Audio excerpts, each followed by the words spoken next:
இஸ்ரவேல் ஜனங்கள் ஸ்தோத்திரம் மகிமையை இழக்க காரணம் என்ன?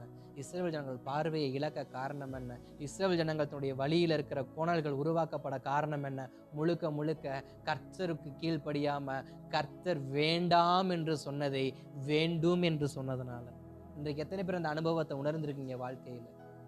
ஆவியானவர் உணர்த்திருப்பார் இருதயத்துல, வேண்டாம், அந்த பொருளை வாங்காத, அந்த இடத்துக்கு போகாத, அந்த மனுஷனோடு தொடர்ந்து நீ இப்படிப்பட்ட வார்த்தைகளை என்ன பண்ணாத, தொடர்ந்து பேசாத, தொடர்ந்து அந்த நபருக்கு நீ செல்போன்ல என்ன பண்ணாத, டெய்லி என்ன பண்ணாத, பேசாத.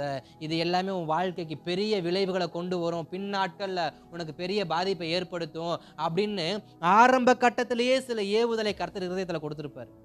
ஆனா அதையெல்லாம் மீறி என்ன நடக்க போகுது, அந்த என்ன நடக்க போகுதுன்னு நம்ம வச்ச அந்த வார்த்தை தான் பெரிய சிக்கல்கள் என்ன பண்ணுச்சு, பிரிவுகள் என்னாச்சு, கைவிடப்பட்ட சூழ்நிலை என்னாச்சு.